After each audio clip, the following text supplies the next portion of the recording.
Praise God. Tuloy-tuloy na po tayo, no? Muli nating purihin ng Panginoon. So, punta naman po tayo sa kanyang salita. Apo, dire-diretso na po ito. Lord, maraming salamat po, Panginoon, sa pagkakataong ito, Panginoon. Ang iyong salita lamang, Panginoon, ang manguna, Lord, itago mo ko sa iyong likuran. Lord, yung salita, Panginoon, mo liwanag sa bawat isa, Panginoon, na patuloy mo kami palakasin, Panginoon, sa iyong salita.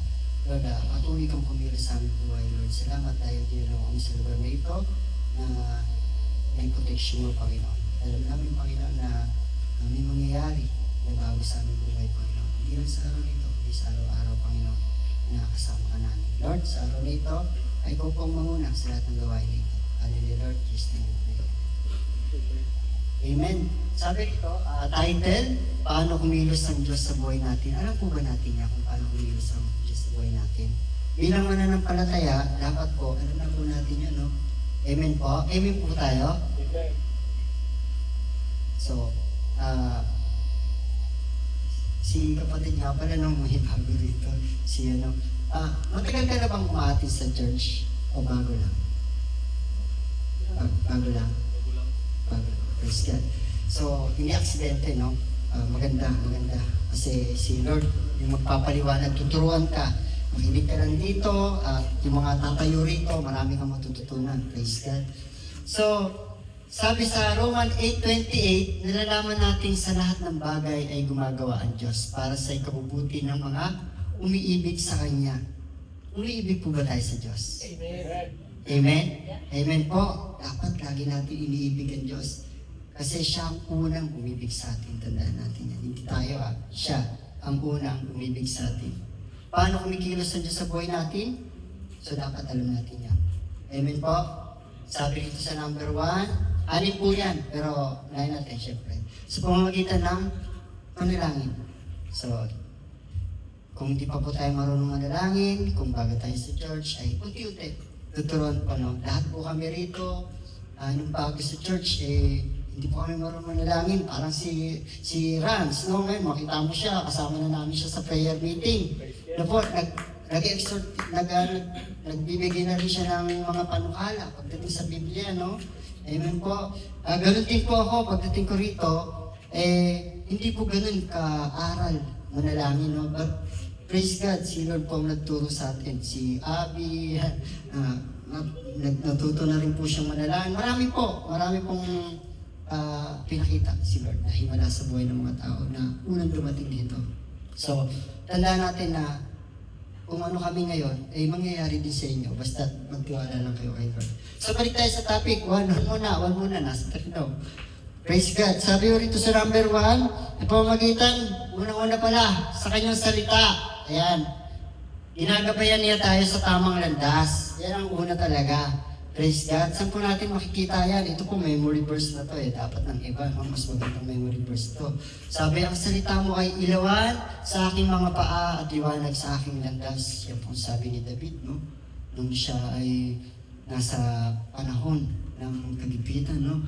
Sabi dito, Joshua 1:8, huwag iiwalay sa iyong bibig ang aklat ng kautosang ito upang magtagumpay ka sa iyong lakad.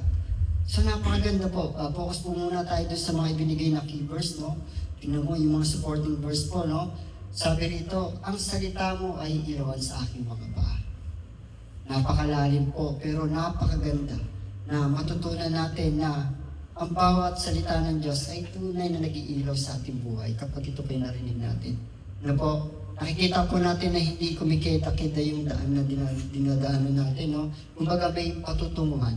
Amen po? Sabi rito, paalala ng Diyos, huwag mawawalay, no? Lagi natin babasahin ang salita niya. No, dahil doon tayo talaga lalago, doon tayo agad. Tandaan po natin na ito yung tamang landas. Kapag nakikinig napapakinggan natin yung mga sinasabi ng ating mga pastor, mga nagtuturo dito pagdating sa salita ng Diyos, yun po yung tamang landas. Kapag may may nakita sa social media, so, huwag ka munang bumase sa nakikita mo.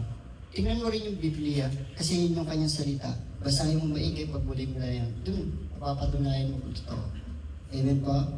So, ganun po. Number 2, yan. sa pamamagitan ng panalangin. So, continue na po tayo sa pananalangin. Sabi ko nga po sa inyo, kapag tayo ay nakikinig na sa salita ng Diyos, tayo po ay matututong manalangin. Nahirap po ba yan sa una? Mahirap, no? Nakakanginig boses, no? Yun po yung totoo, no? Parang, hindi ako marunong manalangin eh. Pero tuturuan ka, hindi ng tao, ni Lord. Tuturuan ka ng Diyos. Yun po ang katotohanan. Tuturuan ka ng Diyos. Sabi rito, nakikinig ang Diyos at sumasagot sa tamang panahon. Tamang panahon po, no? No, hindi sa lumang panahon, sa tamang panahon. No? Kaya tayo, kailangan maghihintay tayo sa tamang panahon na ibinibigay ng Diyos pagdating sa Kanyang mga ninanais para sa buhay natin. Huwag po tayo maiinip. Baka po kasi, ito na yung gusto ko, binigyan na ni Lord, baka hindi pa po yan. No? So pag-isipan natin. Kasi ang tamang panahon ng Diyos ay yung walang negative, lahat positive. Ayun po. So Jeremiah 33 verse 3, tumawag ka sa akin at sasagutin kita. At ipapakita ko sa iyo ang mga dakila at di. Ayan, malirap na bagay, no? Yung mga hiwaga, kamangha-mangha na kayang gawin ng Diyos sa buhay mo. Naranasan na po ba natin yon? Amen po. So ako, naranasan ko na yun, no? Maraming beses na, no? Ano po yung hiwaga? Sample lang po. 100 kilometer yung takbo ko sa sasakyan. Natulog po ako, nakatulog ako. Ganito po kahaba yung panaginip ko Si Joanny at si Neil nandiyan sa pinto. May dala-dala silang aquarium. Yung laman ng aquarium, kulay itim yung isda. Tinanong ko sila, bakit kulay itim yung isda? Sabi ni Neil, ito ay, sabi niya, goldfish. Sabi niya. So, gano'ng kahaba yun? Sa tingin niyo, gano'ng kahaba yun? Natutulog po ako nun nagdadrive ako 100 kilometer. Tapos sabi ni Joanny, nilabas kadung-kadung niya si Alma. Oo, parang goldfish yan, sabi niya. Tapos biglang nagsasalita pala si Pips sa harap ko, tinatanong ako na, may tinatanong si Pips Tapos sumagot ako, isda. Nagalit siya sa akin. Ano sinasabi niya? Ang hiwaga ko, di ba? Grabe, 100 kilometer, tumatakbo ko, 5 seconds lang ako umidlip, pero nanaginip ako ng ganung kahaba. Yun po ang katotohanan. 5 seconds lang yun. 5 seconds lang po. Ganun kahiwaga ang Diyos sa buhay ng tao. Tandaan po natin yun. Maraming hiwaga kung nangyayari sa atin yan. Isa po yun sa pinaranas sa akin ng Lord. Philippians 4, verse 6 and 7. Huwag kayong mabalisa. Sa pamamagitan ng panalangin, ipaalam nyo sa Diyos ang inyong kahilingan. So, ayan na po. Kung na po tayo manalangin. So, alam na natin kung paano umili sa Diyos. Amen po. No? Ano man yung mga gusto natin sa buhay, hindi na po para sa atin lamang pang sarili. Kumbaga, meron na tayong nilalapitan. Amen po. Maluwag na yung loob natin na hindi lang sa ating mga magulang, hindi lang sa ating mga kaibigan, kundi lumalapit na tayo sa Diyos, no? Yun po ang kagandahan. Kasi kapag yung tunay na Ama, yung Diyos, ang nakapakinig na yung panalangin, grabe yun, no? Kayang-kaya kanyang dalhin sa kapayapang hindi mo pa naramdaman, no? Amen po. So, number 3. Yan. Sa pamamagitan ng mga pagsubok.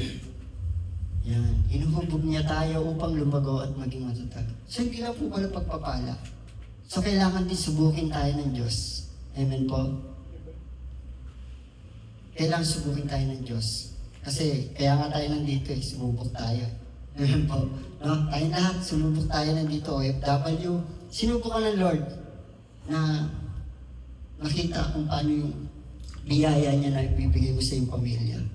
Amen po. Ako po, ilang taon na hindi mo pero praise God, nakita ko yung pagbabago na kayang gawin ng Diyos sa buhay ng pamilya ko. Subugin man ako ng Diyos, araw-araw, pinangawakan ko na, alam ko, mahal na ako. Amen po. Sabi rito sa Santiago 1:2 verse 4, ituring yung buong kagalakan kapag kayo dumaranas ng iba't ibang pagsubok upang kayo'y maging ganap na walang pakulangan. So, lagi lang po natin isipin yung bagay na yan, no? Pagdating sa Diyos, walang kakulangan. Buo yan. Tandaan niyo, panghawakan natin yung bagay na yun. Romans 5:3-5, ang pagtitiis ay nagbubunga ng matatag na pagkatao. At ang matatag na pagkatao ay nagbubunga ng pag-asa. So, lagi may pag-asa. Alam po ba natin yung pag-asa? No? Pag-isip ka na ng mga pag-asa sa buhay natin yan. Kasi bigay ng Diyos yun eh. No? Tandaan natin na kaya tayo nandito ay para tayo ay maging matatag. Kung titingnan nyo, parang konti natin. So ako po kasi hindi ako tumitingin sa dami o konti ng mga mananampalataya. Tinitingnan ko po yung lalim ng bawat isa. Paano sila lumalago. Napunta ba sila rito para walang matutunan? Hindi naman po, di ba? Kasi ang gusto ng Lord, pumunta ka rito para malaman ko sino ako. Ang aking salita ang magtuturo sa iyo. Yun po talaga yun. Amen po? Number 4, yan, sa pamamagitan ng mga tao. So, kilala na po ba natin ang bawat isa? Amen po. Ito mas kilala natin, pamilya. Diba? Sa ngayon po, sa tagal na nating nalayo, kilala niyo pa ba ang pamilya niyo? Siguro po mas nakilala na natin, no? Kasi maraming pagsubok na dumaan no? Yan, kaibigan. Kilala niyo na po ba ang tunay na kaibigan sa buhay niyo? Ako, yung pinaka-the best kong kaibigan talaga si Jesus Christ. Never akong iniiwanan kahit natutulog ako sa daan na nagdadrive. At iba pa, sino po ba yung iba pa? No, hindi lang po yung mga kasama natin dito. Yung mga taong wala pang Kristo sa kanilang buhay, kailangan din po natin abutin sila. Ano po? Ano man ang kanilang relihiyon ngayon, sa pamamagitan natin, kaya nilang maniwala na may tunay na Diyos. Amen po, gagamitin po tayo sa bawat isa sa atin. Galatians 6 verse 2, magtulungan kayo sa pagbubuhat ng pasanin sa isa't isa. So tulungan po tayo. Amen. Number 1 sa panalangin. Kawikaan 17 verse 17, ang tunay na kaibigan ay nagmamahal sa lahat ng panahon. Sa akin po si Jesus Christ yun. Amen po. Number 5, yan, sa pamamagitan ng kanyang mga pagpapala. Yan. So naranasan na natin yung mga pagpapalo, no?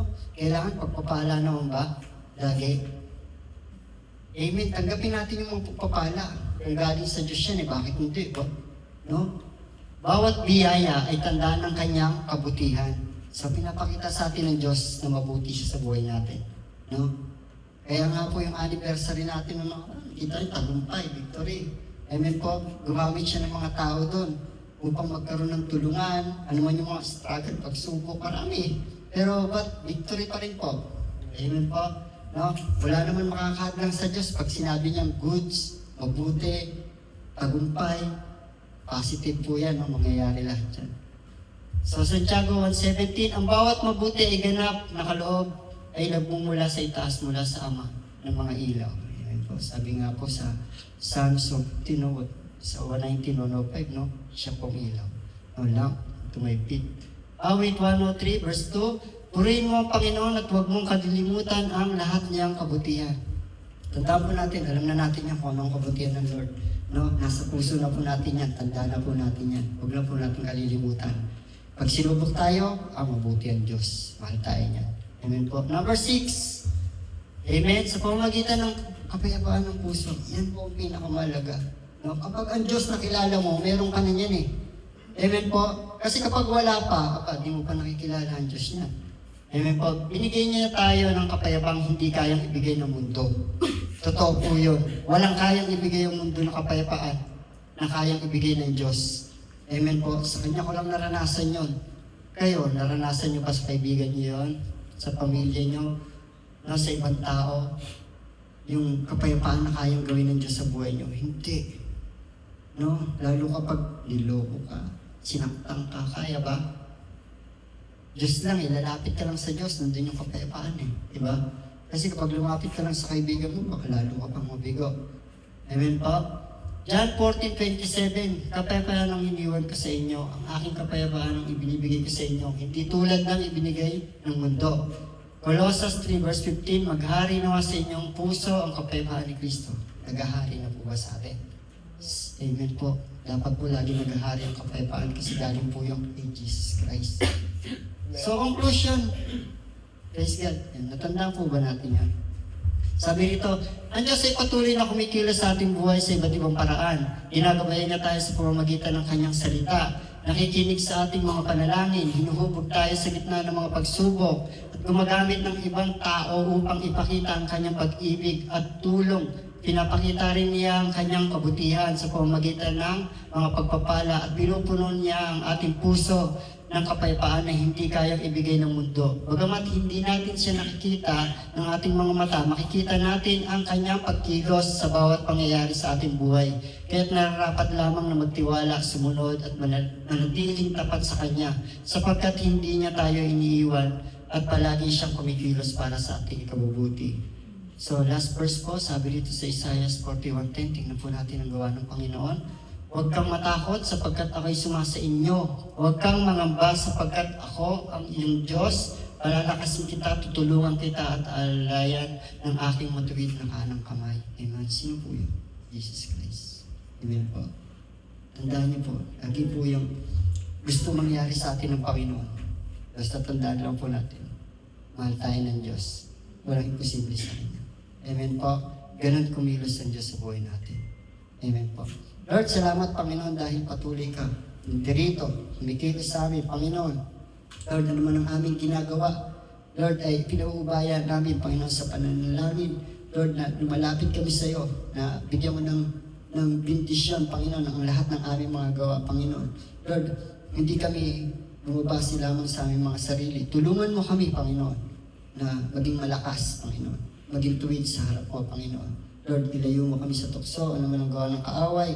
Lord, sa buhay namin, Panginoon, mapagtagumpayan namin, Panginoon, sa ikapupuri sa iyo, Panginoon. Lord, salamat sa araw na ito at ginamit mo ako, Panginoon, bilang instrumento ng iyong salita. Hallelujah, Lord. In Jesus' mighty name, Panginoon. Amen.